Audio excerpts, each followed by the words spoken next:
In today's video, I have an exciting treat for you.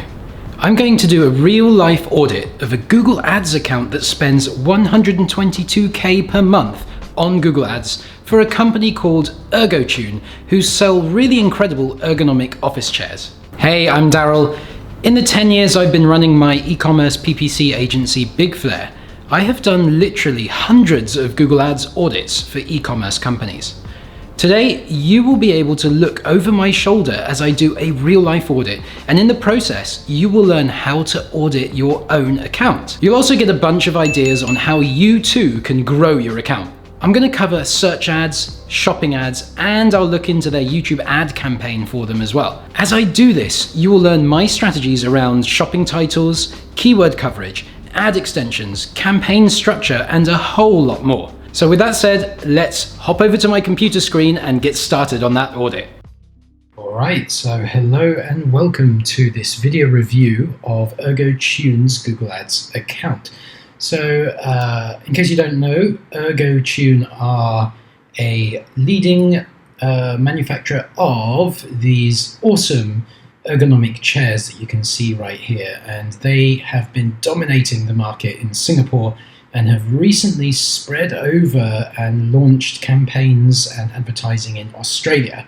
And a big part of the video review today is going to be focusing on their Australia account, which is the new market for them, where they've been struggling a bit more than they do in their home market in Singapore. So with that said, let's head over to their Australia Google Ads account. And when I do these video audits, what I like to do is, first of all, let's select a nice long date range so we get plenty of conversion data. We're looking at last 90 days over here. And I'll generally break the audit down into like 3 sections. First, I'll look at all campaigns and do the grand sort of master overview of performance for each campaign and as the whole account as well. Then we'll dive into specific channels, shopping, then search. So that's kind of like the master plan of how we'll do this audit. And let's start then by looking at the all campaign screen. So you can see here I'm on the all campaign screen, looking at the past 90 days. And when you're auditing an account from this level, when you're reviewing your Google Ads at the top level, what you want to do is you want to focus on your ROAS performance metrics, rank things by top spend. So you can see over here, you can see over here I'm ranking by cost, so we get the highest spending campaigns up top. And then what I'll generally do is focus on ROAS and impression share, because this gives you the quickest steer of where there are quick opportunities to expand.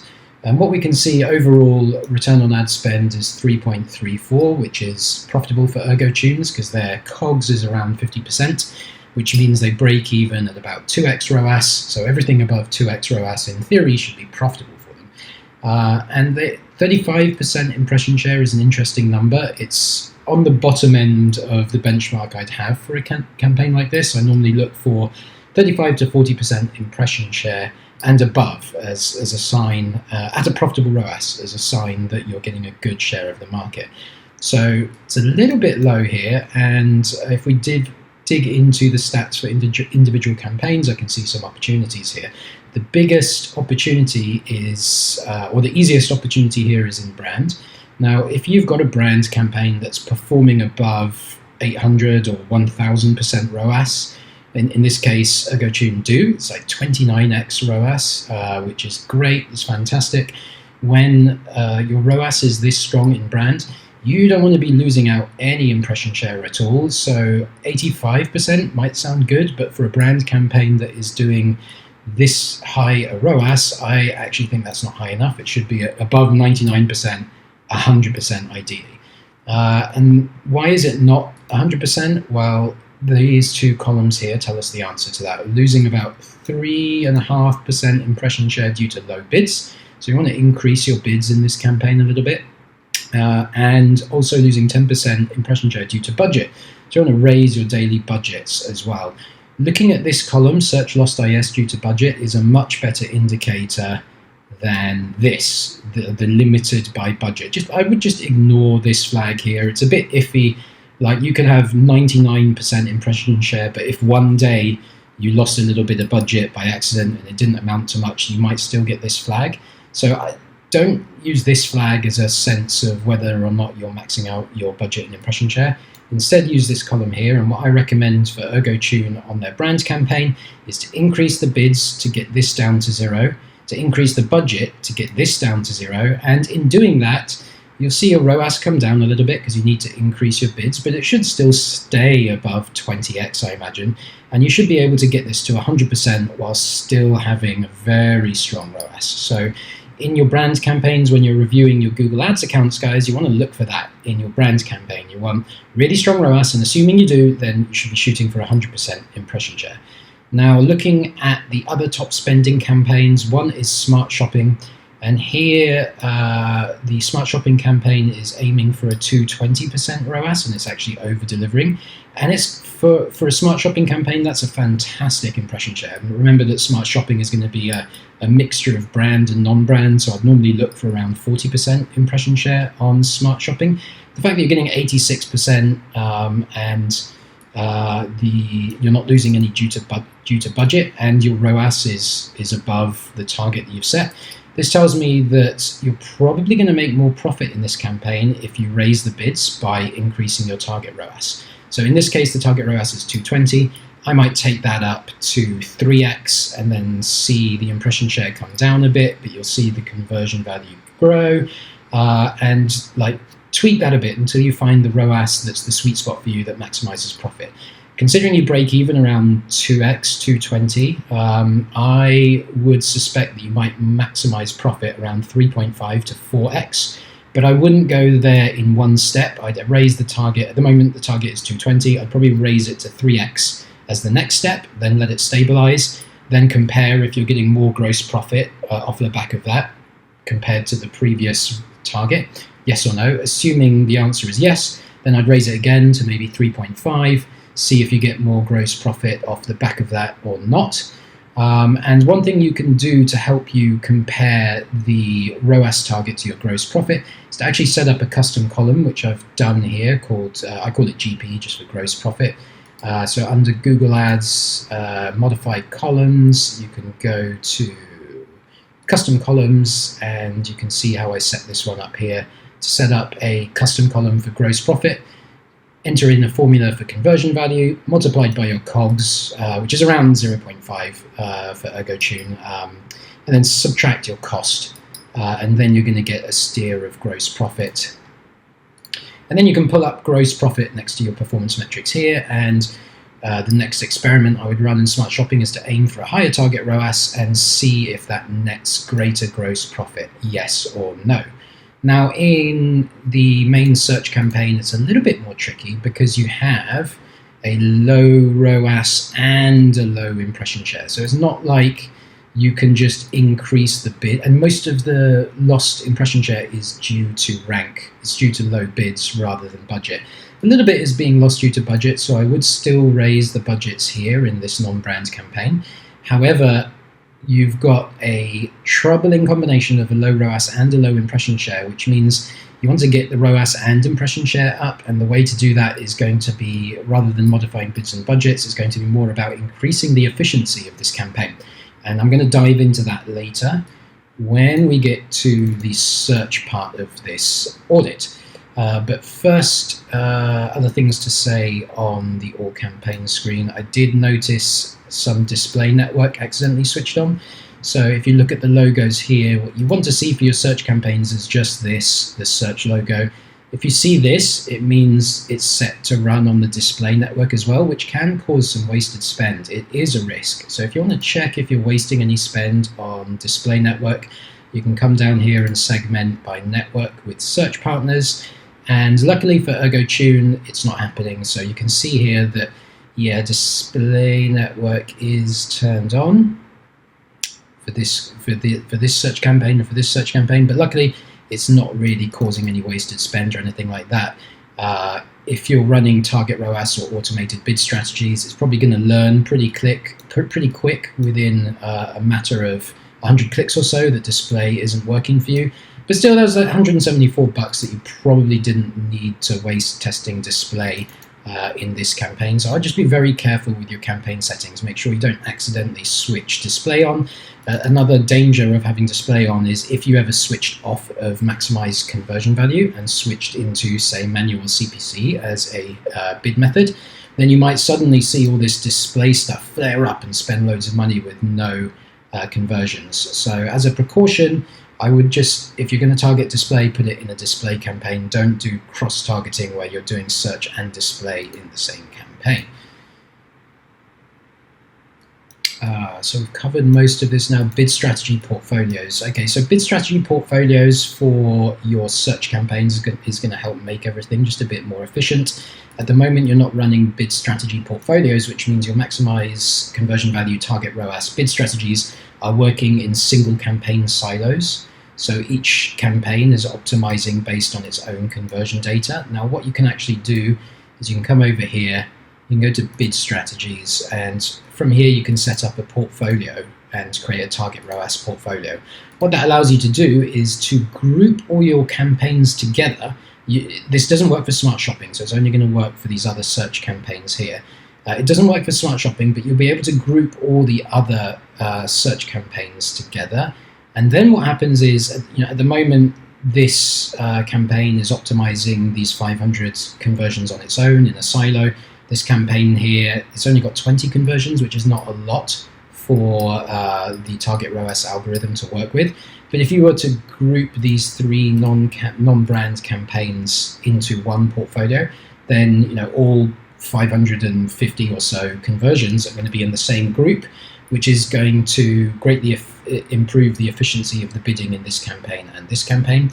And depending on how much other marketing you're doing in Australia, you could even group brand into the same portfolio and have it all aiming at the same target ROAS. You may or may not want to do that. Like if you're running other marketing channels and you're getting a decent amount of volume in a country, and other marketing channels are also contributing to brand conversions, then I probably wouldn't do that. If Google Ads is like 99% of your marketing in this country, then I might consider having brand in the same portfolio as these non-brand search campaigns, because then you're going to get all 800 or so conversions here, 800, 900 conversions, all optimizing in the same portfolio, which improves the efficiency and power of the machine that is calculating and predicting your CPC bids for you. And finally, conversion tracking. If we look at your attribution model, you're currently using linear, which is going to give an equal weighting to every conversion along the path. And normally for accounts like this that want to grow profitably, I would recommend position-based, because what linear does is it gives an equal proportion of the conversion to every campaign that got a click, whereas position-based is going to upweight the first click and the last click. So it's going to give 40% of the conversions to the first click, 40% of the conversions to the last click, and an equal distribution of the last 20% to all the clicks in between.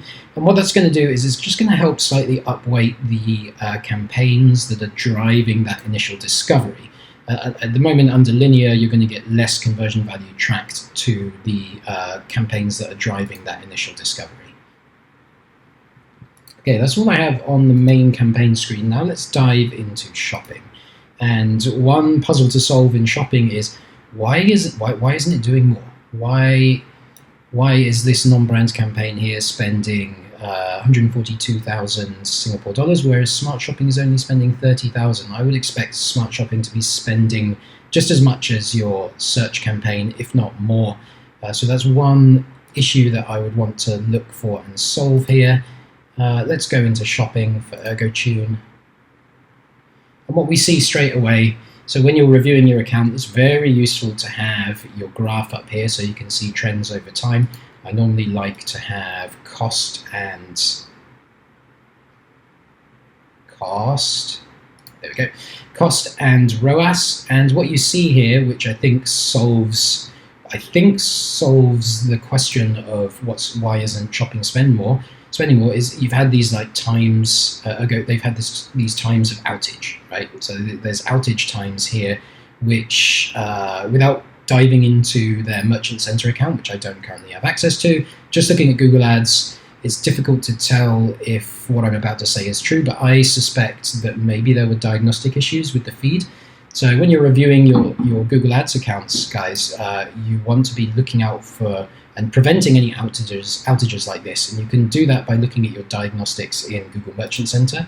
There are diagnostics in Google Ads that you can look at as well. So if you click into your search campaign and you go to diagnostics here, it's going to tell you how many products are ready to serve and if you have any inactive or disapproved products. Now, right now, Ergo Tune have all their products active, and here in Google Ads, you're not going to be able to see a history of whether things were on or off, but I suspect Ergo Tune probably had some history of disapproval or something wrong with their feed that caused the 4 ready-to-serve products to kick down into disapproved. And you can see here on the graph, guys, why it's so important to stay on top of your diagnostics and fight any approval issues that you might get in Google Shopping, because it can make all the difference. So the advice for Ergo Tune here is to just stay on top of your diagnostics. If that was the issue, I don't know. I can't tell without looking into Google Merchant Center. And the next thing that I would check after diagnostics in a shopping campaign is the product titles. It's one of the most important areas in your product feed for determining what keywords you're going to show up on and whether or not when someone searches for a keyword, you will show for that keyword. Broadly speaking, if you don't have the keyword at all in your title, you're not likely to show up for it. And if you put it in your title, then you are going to show up for it and related keywords. Now, Ergo Tune actually have some great titles here. And I can see that, like, if we just look at the title on the store, see the title on the store is Ergo Tune Supreme. This would be a terrible title for Google Shopping though, so when you're reviewing your own accounts, you want to make sure that whatever title you have on your site, you haven't just copy and pasted that to be the title in your shopping campaign. You want to customize that title, which Ergo Tune have done. These are pretty good titles. Like I have some feedback here, but all in all, this is an example of a good title because it's like not just using the name from the site. It's customized with high volume keywords like best gaming chair, office chair, mesh chair, hybrid mesh, lumbar support. Great. The one big issue with your titles here for Ergo Tune is Singapore. So we are targeting Australia here. I think I think what's happened here is the titles have been copied over from their Singapore account, and as a result, we are advertising in Australia, but the title says Singapore. So definitely change that to Australia. And to figure out how to improve titles, what you can do is you can look in your search campaigns, look at the search term reports, and see what search terms are generating a lot of conversions and traffic for you. And when I did that, I came up with these words here. So yeah, definitely change Singapore to Australia in those titles. If we look into your search term report, what I can see is Ergo Tune Australia comes up, best ergonomic chair Australia, and best office chair Australia. So I would be working these top keyword ideas into that title. Usually I would put the brand at the end. We don't normally need to put the brand at the beginning. More people are going to be searching for things like ergonomic chair and ergonomic office chair. So you want to put the highest volume searches, the most relevant high volume searches at the front of your title. And Ergo Tune, people are going to see that in your URL anyway. So you can put that at the end of the title. You're definitely going to trigger your own brand term. No need to take up the important front end of the title with your brand name. Instead, I'd put the highest volume, most relevant keywords at the front of the title, and I'd work in ideas from the search term report in the search campaign that are clearly demonstrating high volume and high relevance. Okay, so everything else on the shopping campaign for Ergo Tune looks pretty good. The only other thing that I would say in shopping is test Performance Max. So Performance Max it's already out. It came out of beta in November of 2021, which is still this year at the time of recording. And Google have told us actually that smart shopping campaigns will all be upgraded to Performance Max in the near future. They weren't specific about when that was happening. Now I have it from an inside source that it's actually happening as soon as February 2022, which means that soon your smart shopping campaign, whether you want to or not, is going to get upgraded into Performance Max. So I would say it's highly worthwhile getting ahead of that time and moving over to Performance Max before that forced upgrade happens.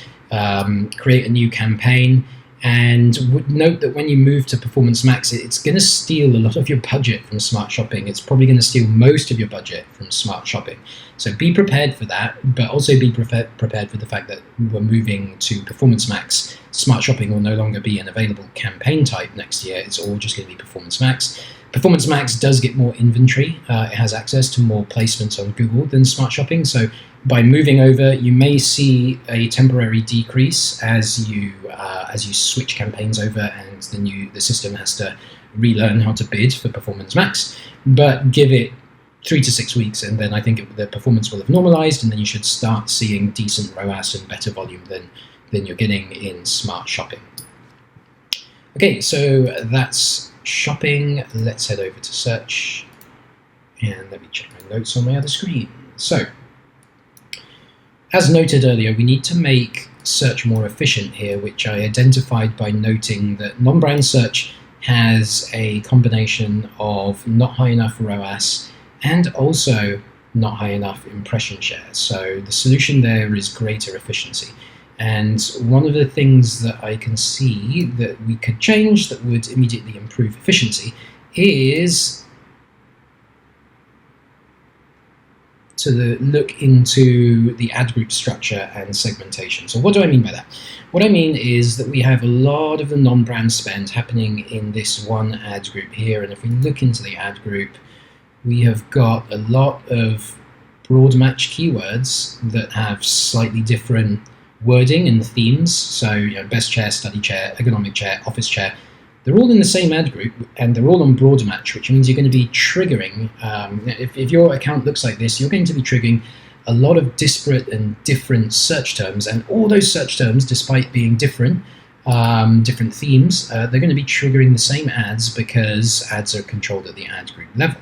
So what we have here is 110 keywords, mostly broad match, all in the same ad group. And what I would recommend is segmenting these guys better and using exact match, getting your top searched search terms as exact matches into the account, and then having separate ad groups. So I think these keywords here should all be in separate ad groups. So like best office chair could go in the same ad group as office chair. Ergonomic office chair could probably go in the same ad group as office chair.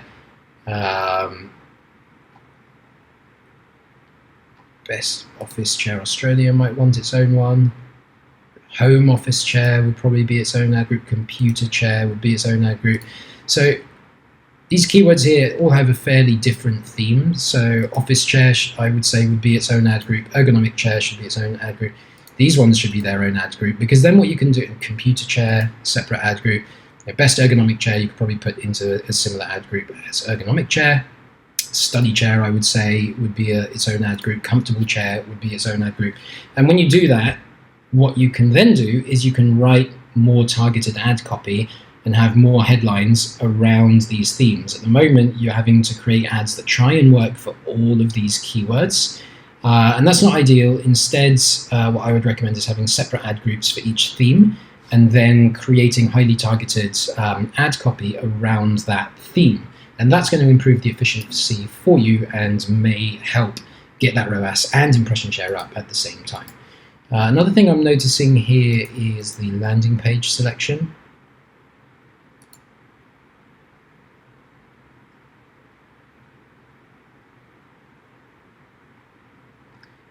So most of the traffic is going to the homepage. All of the traffic is going to the homepage. It's just got a couple of different instances there. And if we look at the homepage, it's a good page. It's definitely a good page. And I can see the logic of going to the homepage because it's a well-constructed page. looks great. You've got loads of social proof. You've got values and benefits, and then further down you've got where you can select the product. But that being said, I often see greater conversion rates in e-commerce accounts when you go straight to the product page. So which of these two is the best seller? I would probably pick the best seller, or try both of them. Now let's say the Supreme is the best seller. So here's the landing page for the Supreme. And what I would do is I would run a split test here, oftentimes going straight to the product page if it's a decent product page, which this one is. Oftentimes that's going to get a higher conversion rate and better return on ad spend than going to the home page. And I wouldn't take my advice as a given. I would say, okay, well, test that, test the theory. Launch a test and launch a duplicate ad, or launch a campaign experiment and split test whether or not the homepage actually does perform better than the product page for these keywords. I wouldn't be surprised if for some of these keywords you start finding, oh, the product page gets a better conversion rate and a better return on ad spend. So run that test, it would be a recommendation of mine. And then on the theme of landing pages, what you can also do is not just test the product page and versus the homepage, but also for really high value keywords. You can see a huge proportion of the traffic is going to these three keywords here. That's a big chunk of the spend in this ad group. So I would have separate ad groups for each of these three, and if you've got the time and resource to invest in it, I would create a separate landing page for each one that's optimized for that keyword. So, chair for long hours, your current landing page is quite well optimized for the keyword ergonomic chair. So #1 rated ergonomic chair by paying, great.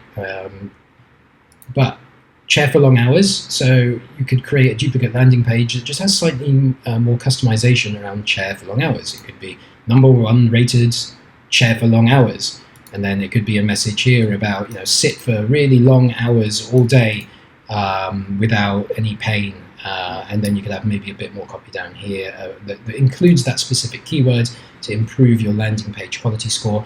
And depending on your time and resources, you could do that for each of your top few main keyword themes that are coming through here. Okay, now let's get on to keyword coverage. So we've covered this stuff up here. I want to talk about keyword coverage here. And what I mean by keyword coverage is what you can do when you're reviewing your Google Ads account is you can come over to the keyword planner, which you can find by going Tools and Settings, Keyword Planner. So here's the keyword planner, and what you can do is just punch in some of your bullseye keywords, which I just pulled these off the top of my head for Ergo Tune, ergonomic desk chair, office chair, gaming chair. Just plug them in, plug 3 to 5 seed keywords in, and let me just show you what this looks like. So first you'll go to discover new keywords, and then you plug in some of your keyword ideas. You can do this just off the top of your head. You're going to be able to figure out off the top of your head what a few of your bullseye keywords are. Click Get Results to get suggestions, and if you've been running your Google Ads account for a while, if it's optimized well, a lot of the suggestions that come up are already going to be in your account. But when we want to check your keyword coverage, we actually just want to look for stuff that could be good for you but is not currently in your account. And the way you do that is to go Add Filter and type Account and exclude keywords in my account. And as soon as you click this, what you're going to get is a handy list of keywords that are related to your seed keywords but are not currently in your account. So for example, desk chair is not currently a keyword that's being advertised on in this account, and I think it should be. That sounds like a great relevant keyword to be advertising on. Ergo Tune do have a competitor campaign set up, but they're not targeting this competitor keyword, the Herman Miller Aeron best gaming chair. So that gets a lot of search terms, a lot of searches, and best gaming chair, that could even, if you wanted to, be a separate landing page. What I would probably start by doing is just adding the keyword as it is into the account and sending it to my existing best performing landing page. But if this keyword starts to perform well, then that might dictate the need for a customized landing page specifically for best gaming chair and all the related keywords. So here's another competitor keyword. And there's a ton of stuff in here. Secret lab chair, office chairs near me. You might think that people searching for near me aren't going to convert for your e-commerce store, but they actually can. People in this stage are often just researching, and maybe they want something near them, but maybe they end up buying online. So I often see these keywords converting even for e-commerce stores that aren't selling in nearby stores. So worth a shot. Worth bidding on competitors to see if you can bring some of that traffic over to your site. There's a ton of stuff here. So a great thing that anyone can do for their Google Ads account is to come into Keyword Plan, hit that filter, and start immediately seeing which keywords that are working well or that are relevant but are not currently in your ad account. And actually I realize we're targeting Singapore here, but it's supposed to be in Australia. So the search volumes are going to be a bit different when we flip over to Australia. Oh.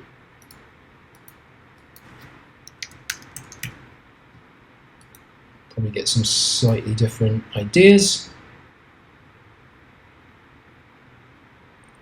So yeah, desk chair gets even more searches in Australia. Worthwhile keyword to add. Gaming chair gets even more, just like similar keywords, but greater search volumes in Australia thanks to their larger population size. And when you're looking here also, you might see some ideas for negative keywords like kneeling chair. I don't think Ergo Tune have a kneeling chair, so that might be an idea for a negative keyword, and a bunch of other great ideas in here. Another important part of reviewing a Google Ads account is to check your ads. So generally, when checking ads, what I will do is I will go into the top spending search campaign, top spending ad group, and get a sense of how well the ads are done there, because that's going to be indicative of how well the ads are done elsewhere in the account. And these ads are pretty good. You've got a couple of responsive search ads in here, which is fine, and I do believe they are fully bulked out. Oops, didn't mean to get that. I do believe that they are fully bulked out, that they're using the path well and getting keywords into the path, and that all the headlines have been filled out. There's a space for one more headline there, so I would just use that space and fully max out your headlines. And another thing that works well in headlines is having a bunch of different call to actions to work with. And I see a call to action here: get the best mesh study chair, develop good working posture. I don't even know if you could argue if that's a call to action or not. I only see one, arguably two call to actions in here, and I would normally advise having at least 3, maybe up to 5 call to actions in the headlines of your responsive search ads. Because call to actions, when you find the right one, then you're probably going to see it showing up a lot in your top performing combinations. And if we look at the top performing combinations here, we see that the 1 or 2 call to actions in there aren't showing up in the top performing combinations. So I think that's a sign that we're not testing enough different call to actions, and we haven't figured out what call to actions are working for Ergo Tune yet. So simple stuff like buy online today, or get yours today, or shop now. Try out a few different call to actions and see what starts to float up to the top of the combinations list in your responsive search ads.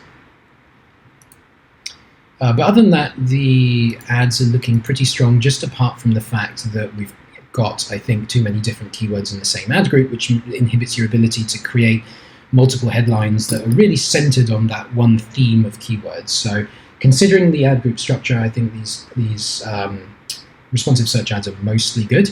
But the main feedback on ad copy for this account is going to be centered on the earlier advice to get a bit more granular in your ad group structure, which is going to allow you to create more targeted ad copy. But outside of the ad copy itself, the next most important thing in your ads are your extensions.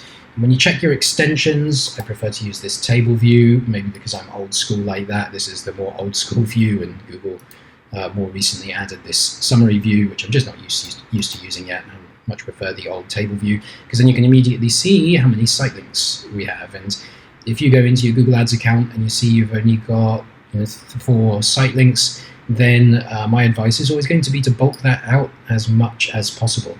It's kind of like with the responsive search ads. The more headlines you give it, the more options you give to Google, which means Google can fit the headline that it thinks is going to get the best CTR into each individual ad auction. It's the same logic with site links. Yeah, like Google will typically show, say, 4 site links at a time, but if you give it more options to choose from, then Google will pick and choose the site links that it thinks will get the highest CTR for each individual ads that is going to get shown to a user. So give Google 20 site links to choose from instead of just 4. At the moment, Google's got no real choice to choose from these site links.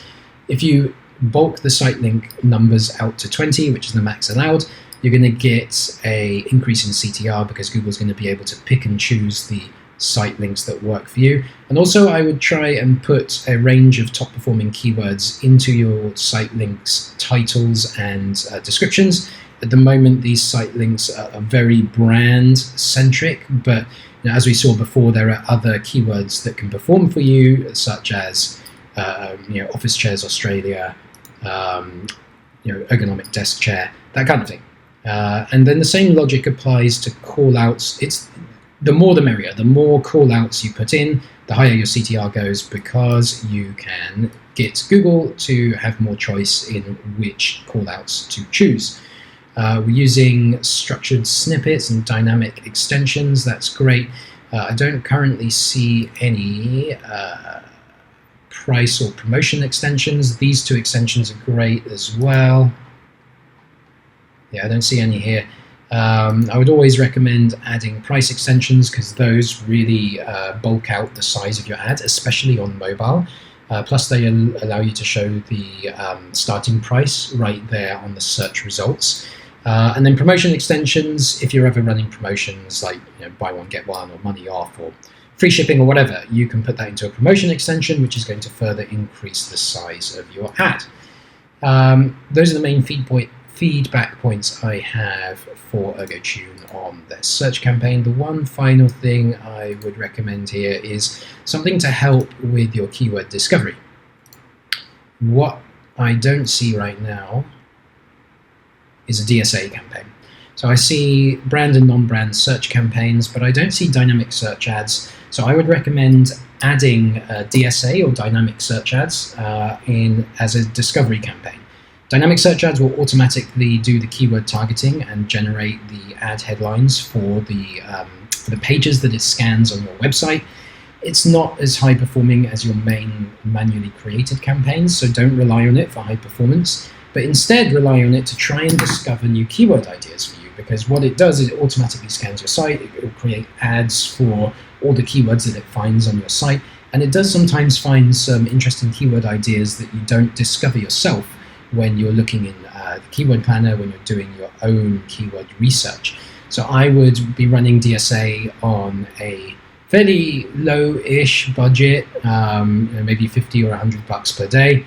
Have it on a target ROAS with something above break-even as your target ROAS, and don't use it as a campaign to drive performance. Instead, use it as a campaign to discover keywords. Be checking those search terms regularly, and when you see a search term converting in DSA, then so you want to add it as a negative keyword to your DSA campaign, and then add it as a manual keyword into your search campaign.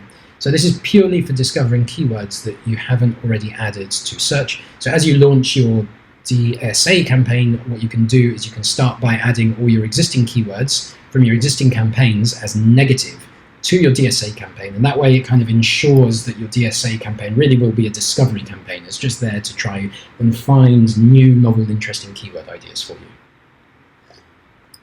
Right, so I've covered the bulk of what I wanted to cover on the Australia campaign, and Ergo Tune have another account that they're running in their home country of Singapore, and they specifically asked me to look into their YouTube advertising there because they thought that there was something a bit funny going on there. It seems like it seems too good to be true. I talked to the guys at Ergo Tune about this before, and I agreed, yeah, that does seem like almost too good to be true for YouTube. So let's dive into it. Let's have a look at what's going on in their YouTube. And when I was talking on the phone with Ergo Tune, when we agreed that does sound too good to be true, this is what we mean. We were getting, currently ROAS of 3.39 top of funnel, and I think on some date ranges it was even looking at like 5x or something, and it was the 5x number that really seemed a bit too good to be true.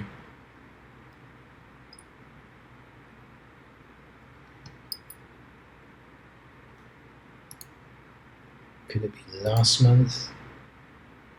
Last month, top of funnel going to 4x. So Ergo Tune were just really cautious about this because they admitted that they don't know a lot about YouTube ads, and they're still learning, and what they told me was that it was kind of a very experimental campaign. They hadn't really worked on creating really highly optimized videos, and they were kind of surprised that they just kind of threw up this campaign, this top of funnel prospecting campaign, with minimal effort and just a few videos that they hadn't spent a lot of time on improving or optimizing, and then immediately it shot out of the gate with this like really strong return on ad spend. Normally for e-commerce, I look for a ROAS of 1.5 on YouTube to be a sign of success. The reason for that is because YouTube's just generally going to perform at a lower ROAS when you look just at the ROAS from the campaign. And if you want to scale up and be successful on YouTube, you kind of need to be comfortable with the idea that a lot of the value that you get from your YouTube ads, it's kind of invisible when you look here on your campaign screen. The value that you get that you can't see here is that when people see your YouTube ads, some of them will click and then convert, and you'll see that number represented by your conversions and ROAS here.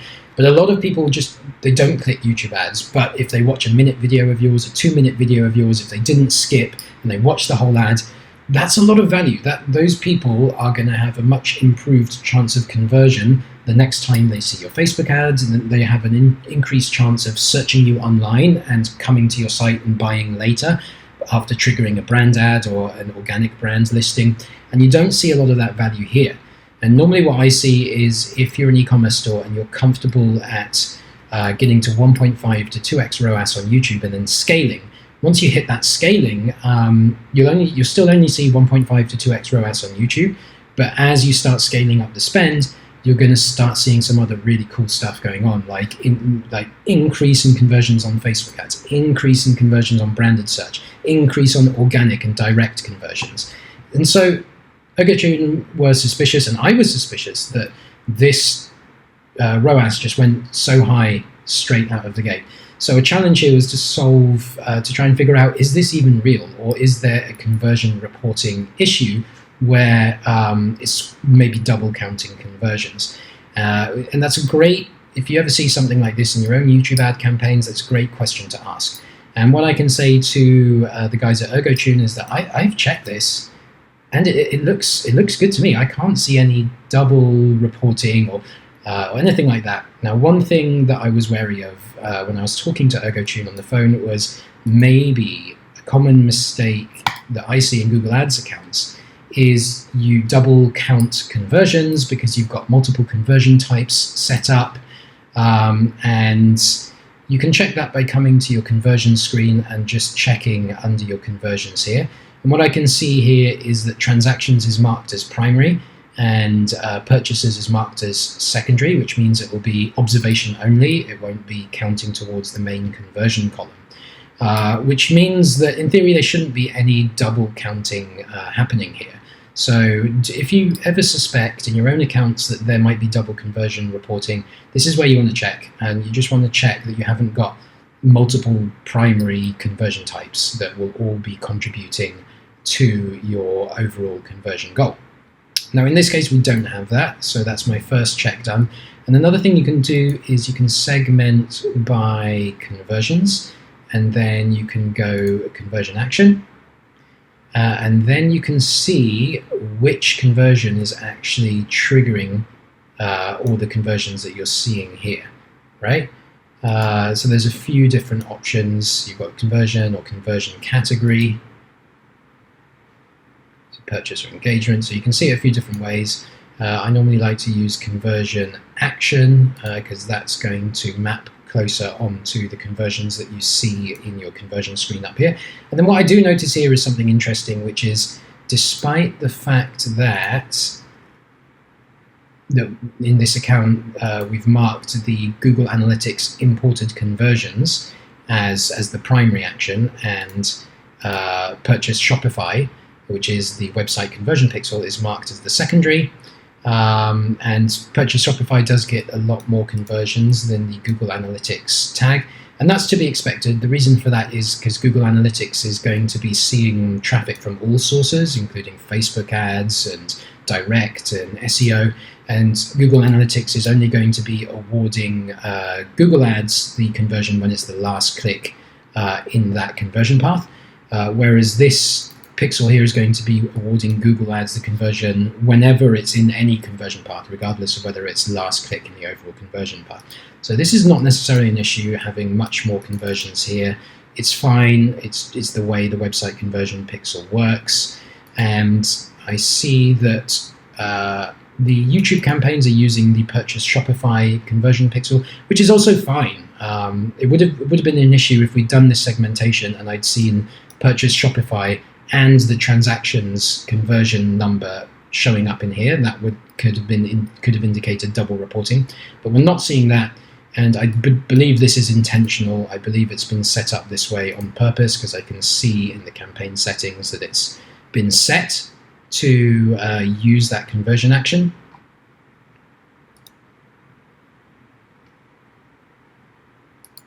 So it's using rather than using the account goal settings, it's using a campaign specific goal setting, which is exactly what I would have done, to be honest, in this campaign. Because the reason for that is because you want to track as much data as possible in Google Ads. If you set it to secondary and only use it for observation, then the algorithm that's running the bids is not going to use that conversion data for optimization. And you want to give the algorithm as many conversions as possible for optimization. So in terms of which conversion data to use in Google Ads as your primary source, I would always pick the one with more, your website conversion pixel, and you've done that for this campaign. So that's fine. That's what I would recommend. Now, of course, that does mean it's going to report more conversions than you see in Google Analytics. And the way I think of it is this, is you have a ROAS target for your campaigns that you can get out of Google Analytics based on your overall attribution settings, right? Like use Google Analytics to determine the sort of true ROAS of Google Ads. And then in Google Ads, use the website conversion pixel, which is going to report more conversions. And that just means you need to set a higher ROAS target than the one you get from Google Analytics. And just think of it that way. Think of Think of Google Analytics as your sort of true ROAS, and then Google Ads as the sort of just a different ROAS that's going to be a higher target that is related to the ROAS you see in Google Analytics, but is larger. So I don't see any issues at all in the conversion tracking here. The only thing I would recommend doing here is double checking conversion tracking on the site using Google Tag Assistant. So there's an extension for Chrome that you can use called Tag Assistant by Google, and switch that extension on and then do a dummy conversion on your website. When you get to the thank you page, pop open the Tag Assistant panel that you get up here and double check that it really did just track one conversion, and track that the conversion value that was reported matches the conversion value of the thing that you did a test buy on.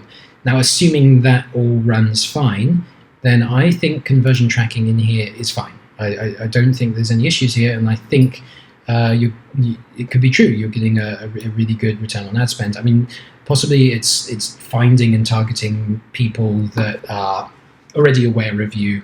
I think you possibly have good brand presence in Singapore, so this is just a reflection of how well you're doing in your home market. And I would advise cautiously scaling this up and testing a bit more.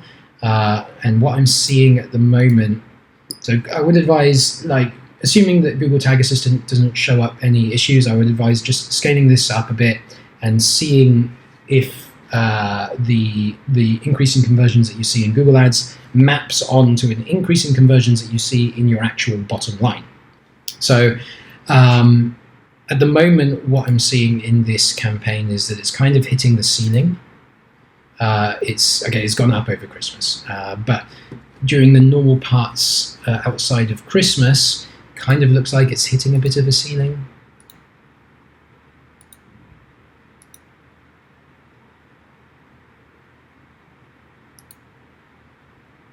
So before Christmas, it was spending about $100 per day, and let's just change this so that we are ignoring Christmas time. Prior to Christmas, it was spending $100 per day. It was getting that lovely 4.69 ROAS, 83 conversions at a CPA of 100. So despite a budget of $500 per day, it's kind of hitting a ceiling at $100 spend per day. So if you want to cautiously test scaling this up, just raising the budget isn't going to work, because right now it's not being limited by the budget, it's being limited by the bids. There's one of two ways to fix that. Either you raise your target CPA. At the moment it's 250 and it's actually performing at a 100 CPA. So you could try raising this even further, and what that is going to do is it's going to allow the machine to bid a bit higher and get you some more volume. The other option is to switch to maximize conversions. If you're going to switch to maximize conversions, then it probably just will spend all your budget. And if you go to maximize conversions at $500 per day, it might suddenly go from 100 all the way up to 500, and that's quite a big jump. So performance might go awry if you do such a big jump. So if you choose the option of going to maximize conversions, I would couple it with a decrease in the daily budget. I might bring the daily budget down to say 150. And actually what I might advise here is trying both of those things, but in duplicated campaigns. One of the things that I always say about YouTube ads is, because the algorithm is a fickle beast, I have this rule of thumb, which is, if it ain't broken, don't fix it. What that means is this campaign is performing all right. It's doing a good ROAS, assuming the conversion tracking is working correctly. So it ain't broken, so don't fix it. Don't change the bid and budget settings in here, because it ain't broken. Instead, we want to try target CPA with a higher CPA target. And we want to try and maximize conversions, but with a lower budget of maybe 150 per day. You can try them both just by simply duplicating the campaign. So, edit, copy and paste, duplicate it a couple of times, and then, test campaign 1 would be target CPA, but maybe put 300 or 350 CPA target. And then test number 2 would be maximize conversions, but maybe put $150 daily budget, and then just see what happens. Another thing that you can do is to just test more audiences. So the other limitation might be the audiences that are going on in there. At the moment, you've only got a couple of audiences, I think, that are active. So a lot of these are shut off by the looks of it. But let's see what audiences have been tested.